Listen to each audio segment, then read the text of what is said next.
Fala galera, sejam bem-vindos a mais uma exposição bíblica trazida a você pelo Seminário Bíblico Palavra da Vida. E sem mais delongas, vamos para a exposição. Durante 4 anos, ele sentou no mesmo lugar onde você senta. Esteve nas mesmas salas de aula com os mesmos professores que vocês têm. Comeu no mesmo refeitório, jogou bola no mesmo campo. Encontrou sua esposa aqui, mas também encontrou um hábito. A pornografia. Na internet do seminário. Não foi onde começou. Já com 10 anos de idade, mais ou menos, já havia sido exposto às imagens que dificilmente saíam da cabeça dele. Mas, infelizmente, apesar de muitas tentativas, sozinho, de lutar contra o vício, só piorou. Durante 10 anos. Casou-se, teve filhos, começou a desenvolver o seu ministério com a mocidade da sua igreja. Mas mais cedo ou mais tarde, o veneno da pornografia acaba diluindo, ofuscando a linha entre o virtual e real. E mais cedo ou mais tarde, essa linha que não pode ser ultrapassada, se ultrapassa. E foi o que aconteceu. Pela graça de Deus não passou de uma indiscrição, mas a moça sabia, ele sabia e a mãe da moça sabia. Quase perdeu a esposa, os filhos, perdeu a casa, o ministério, o carro e muito mais. E em lágrimas no meu escritório, clamou Davi, fale, advirta, fale com os jovens que precisam vencer já as tentações que desqualificam do ministério digno, majestoso que Deus nos deu. As qualificações familiares do líder espiritual fazem exatamente isso. É muito sério. Nós cantamos sobre a santidade, a majestade, a glória do Deus que nós representamos, não somente como presbíteros, diáconos, líderes, mas como filhos dele. Esse é o nosso Pai. E como o Leandro falou agora, às vezes parece que a santidade, a glória, a majestade de Deus se perde no dia a dia. O privilégio, a dignidade de sermos os representantes, embaixadores desse rei. Perdemos. Ontem, conversa com Beto, algo que eu tinha falado mais ou menos, mas uma observação que ele fez cair a ficha para mim. A ideia do nosso texto base que nós estamos trabalhando sobre o ministro e sua família nas Escrituras. Se alguém aspira ao episcopado, excelente obra almeja. E a obra em si é enaltecida por causa desse grande Deus que nós servimos. Mas olha a ligação. É necessário, imprescindível, portanto, que o bispo, episcopós, supervisor, pastor, presbítero, e mais tarde diácono, seja irrepreensível. A observação feita, que é meio óbvia no texto, mas às vezes passa desapercebida, é que a excelência da obra leva para a excelência no obreiro. Que nós somos espelhos, reflexos justamente desse grande Deus. Ele não tem outros aqui na terra. Poderia ter usado anjos para proclamar a mensagem dele, para pastorear o rebanho dele. Mas escolheu a gente. A excelência da obra exige excelência no obreiro. Não somos perfeitos, nós somos lavados pelo sangue de Jesus, precisamos muito pedir perdão. E assim nós vamos cortando aqueles fios soltos em nossa reputação, na nossa vida, para manter a dignidade, não nossa. O testemunho é de Jesus. Refletimos um grande Deus. E a família é o vamos ver da realidade da nossa fé. Porque dentro de casa, onde nós somos o que nós somos. Seja quando você passa férias, recesso escolares, junto com seus pais, seus irmãos. Eu lembro muito bem todos aqueles anos da faculdade, do seminário, voltando para casa e a luta para ser o que eu aparentava lá na faculdade, no campus, na realidade do dia a dia da vida. Por isso, nosso texto, de 11 qualificações, a primeira, a maior, e 4 das 11 destaca: o reavivamento verdadeiro manifesta-se no lar do líder. Esposo de uma só mulher. Hospitaleiro, vamos tratar mais no final do semestre em outra capela. Que governe bem a sua própria casa, criando os filhos sob disciplina. Vou tratar especificamente com os homens numa capela em novembro. E a pergunta que diz, por se alguém não sabe governar, presidir, liderar a própria casa, como cuidará da igreja de Deus? Excelente obra, mas exige excelentes obreiros. E em nossos dias parece que nós temos sido tão inundados pela mediocridade. Um Deus tão mesquinho, tão pequeno, que nós vemos exatamente isso refletido em seus obreiros. Deus, porém, qualifica líderes da sua família pela credibilidade adquirida na sua própria casa. Porque as famílias servem como faróis, luz nas trevas, esperança nas tempestades, salvação até os confins da terra, porque essa luz brilha longe, porque é um reflexo da glória de um grande Deus. Hoje eu gostaria de terminar conversando um pouco com vocês sobre a primeira qualificação listada, repetida não somente dos homens sobre os homens, mas como as outras qualificações familiares, também as mulheres, em 1 Timóteo capítulo 5. Mas o que me chama muita atenção nessa lista, eu gostaria de gastar nosso tempo, investir nosso tempo hoje, conversando os detalhes dessa questão de ser homem de uma só mulher, com ênfase em uma, quantitativamente, em primeiro lugar, o externo, óbvio, mas também qualitativamente o coração. Tanto homens como mulheres, mulher de um só marido. Essa primeira qualidade que nós encontramos na lista, que já serve como desafio para todos nós, casados ou não, porque essa idoneidade já começa já. Um coração totalmente voltado, preservado, segurado para o príncipe encantado que virá no seu cavalo branco, se Deus permitir. Que não seja um sapo. E daquela princesa. O que me chama muita atenção, e mais ainda essa semana, trabalhando, ruminando, mastigando esse texto,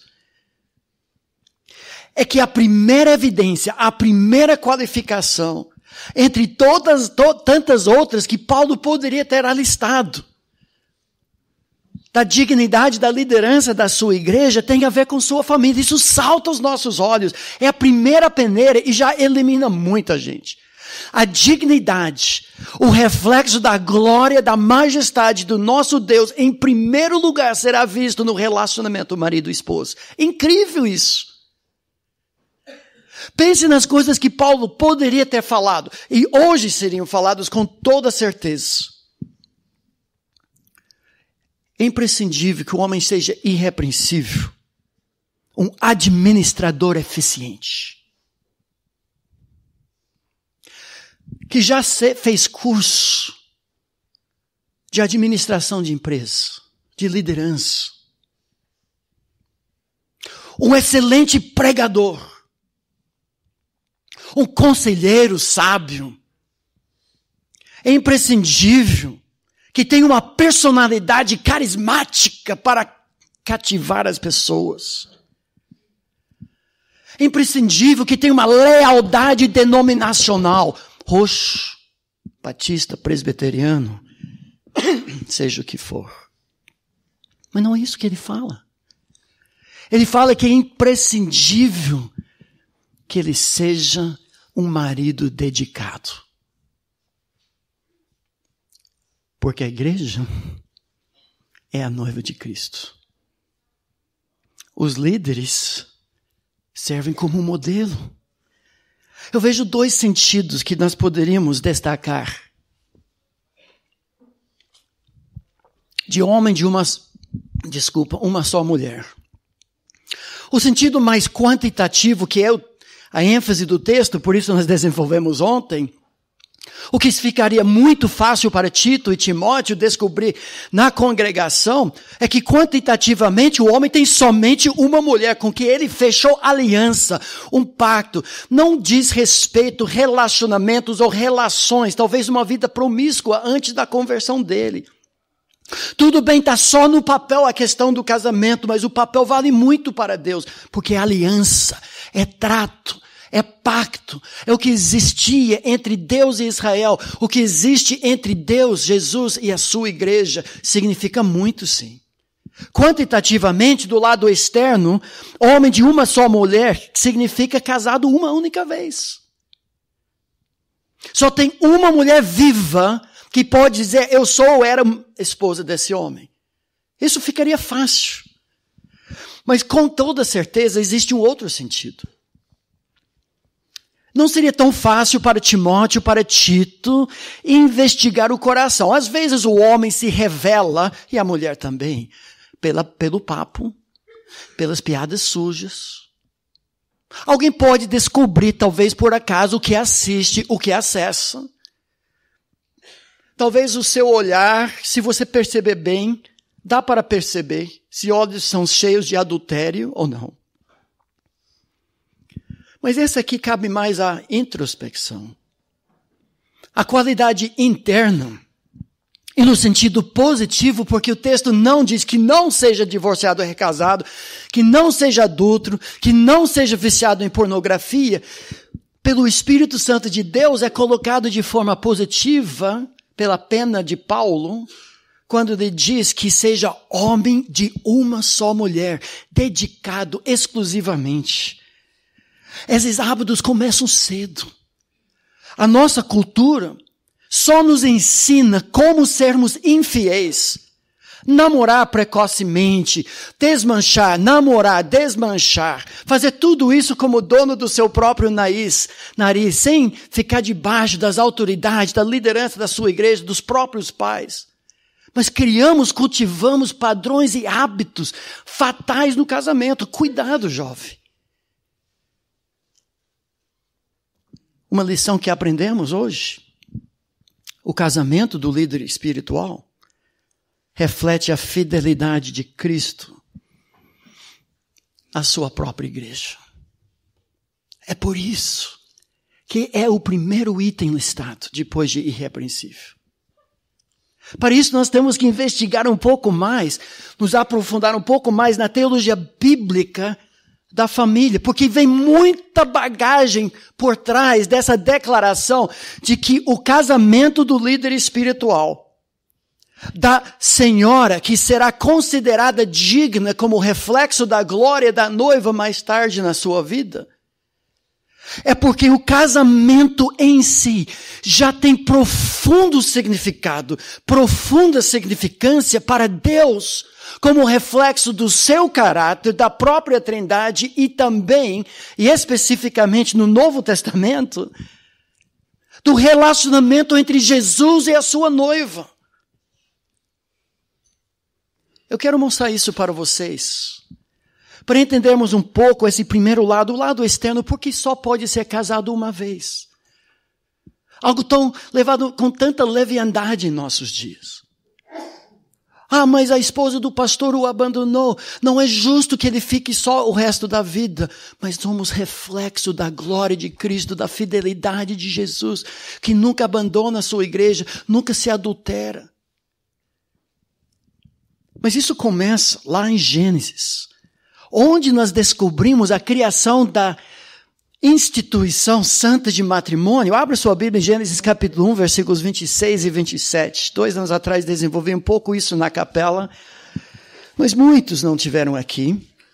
E os que estiveram aqui já esqueceram tudo. Então nós vamos falar mais uma vez. Olhando esses dois sentidos, externo e interno, o primeiro ministério que Deus deu aos casados é o ministério de refletir a própria imagem da Trindade. E, em segundo lugar, o mistério de Cristo e sua noiva. Em Gênesis capítulo 1, 26 e 27. 26 diz assim: também disse Deus, façamos o homem, notem o singular e o plural, façamos, plural, o homem, singular, a nossa, plural, imagem, singular, conforme a nossa, plural, semelhança, singular. Pela primeira e única vez em todos os dias da criação, Deus junta o Santo Concílio da Trindade e diz: agora nós vamos preparar, nós vamos criar o auge da nossa criação, porque agora será um reflexo de quem nós somos. A nossa unidade em multiplicidade. Unidade em diversidade. Por isso, o versículo 27 diz: criou Deus, pois, à luz do impulso criativo de fazer o homem e a mulher como reflexo do que já existe na Trindade, criou Deus, pois, o homem, singular, a sua imagem. A imagem de Deus o criou, singular. Mas, de repente, o reflexo do plural entra na terceira linha do paralelismo hebraico, o primeiro versículo de poesia na Bíblia. O romance. Homem e mulher os criou. Implícito. A imagem de Deus. Nós entendemos logo de cara no primeiro capítulo da Bíblia que no casamento, 2 em 1, em algum sentido, de alguma maneira, refletem unidade em diversidade, igualdade no ser, Pai, Filho, Espírito Santo, homem, mulher. Mas diferença no fazer. Um santo alinhamento que existe, Pai, Filho, Espírito Santo. 1 Coríntios 11, versículo 3 diz: Deus é cabeça de Cristo. Cristo, cabeça do homem. E o homem, cabeça da mulher. Nós refletimos em nossa relação, no nosso relacionamento, alguns aspectos, espelhamos, refletimos o que já existe em Deus. Claro que o indivíduo reflete a imagem de Deus, intelecto, personalidade, vontade, espírito, comunicação, mas também o casal reflete aspectos da própria Trindade que só se vê em comunidade. Incrível isso. O próprio próximo capítulo expande um pouco e faz uma implicação disso. O compromisso indissolúvel que existe, o pacto eterno entre Pai, Filho e Espírito Santo, manifesta-se na aliança indissolúvel do matrimônio. Por isso, deixa o homem pai e mãe, todos os terceiros. Exclusividade. Cola-se. Gruda-se, une-se à sua mulher.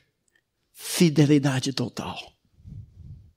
E agora sim, consumando isso, refletindo no nível biológico, mas também metafísico, consumando esse relacionamento numa intimidade em que 2 corpos se tornam um, porque 2 espíritos já se tornaram um, num certo sentido.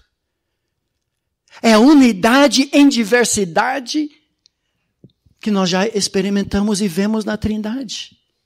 E nós temos o privilégio, no santo matrimônio, na ordem divina, primeiro deixar, depois compactuar e finalmente consumar. A união entre homem e mulher é mais forte que os elos biológicos genéticos que os unem aos seus pais. Por isso, deixa papai e mamãe, que emprestaram ou doaram para nós nosso código genético. Toda célula do nosso corpo grita que você é filho do papai e da mamãe, mas você vai rachar todo fio de DNA do seu corpo antes de largar sua mulher. Por isso, deixa os outros. Negue-se a si mesmo, sua identidade genética, antes de largar a sua esposa. Por causa da glória de Deus. Satanás tenta vandalizar isso. Ele quer nos criar a imagem dele. Vandalizar, quebrar o espelho da glória de Deus no rosto do casal.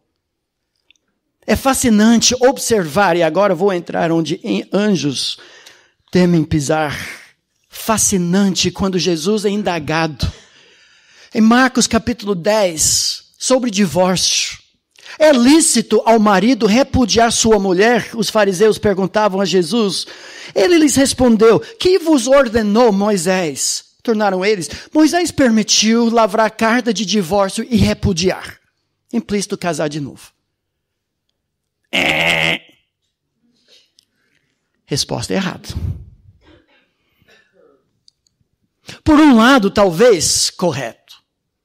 Mas Jesus lhes disse, por causa da dureza do vosso coração, ele vos deixou escrito esse mandamento. Em outras palavras, existem algumas leis para regular a maldade do coração do homem. Não é o que Deus quer. Deus está fazendo com que homens não abusem suas esposas, tornando-as máquinas sexuais. Hoje eu não gosto de você, gosto dela. Eu escrevo uma carta, vai lá, eu quero essa. No outro dia eu não quero você, eu quero você de volta. Deus estava regulando isso pela dureza do coração do homem. Mas Jesus agora dá a resposta correta. Jesus cita Moisés sim, só que ele volta para os dois textos que acabamos de ler. Ele volta para Gênesis 1:27. E faz um link com 2:24. Desde o princípio da criação, Deus os fez homem e mulher. Falando no contexto de casamento. Falando no contexto da imagem de Deus, da Trindade. Por isso, liga Jesus, deixará o homem seu pai e a sua mãe, e unir-se-á a sua mulher, e com sua mulher serão os dois uma só carne. Jesus continua, do modo que já não são dois, mas uma só carne. Essa resposta de Jesus diante da pergunta sobre divórcio e recasamento, portanto que Deus ajuntou, não separe o homem. Somos espelho, somos reflexo. É santo. Nós refletimos a própria Trindade. Mas tem mais. De novo, no sentido externo, porque o líder da família de Deus não pode ter múltiplas mulheres, em nenhum sentido. Em Efésios capítulo 5, texto bem conhecido, e por coincidência, o mesmo texto que a igreja que Timóteo pastoreava já tinha em mãos. Paulo escreveu para os Efésios a maior descrição do casamento cristão no Novo Testamento. Essa igreja que Timóteo está pastoreando quando ele recebe 1 Timóteo.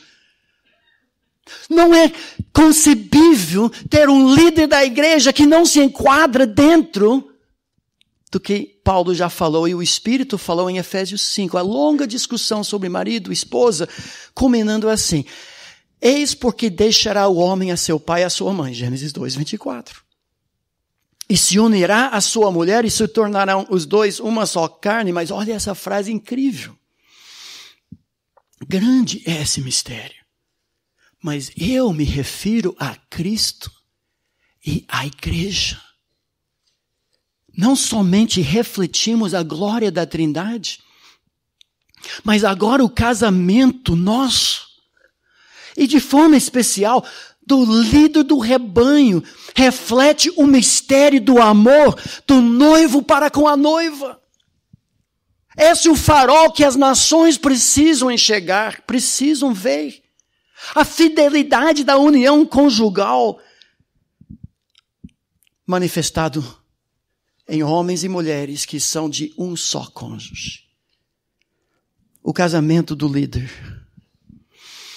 tem que refletir a fidelidade de Cristo à sua igreja.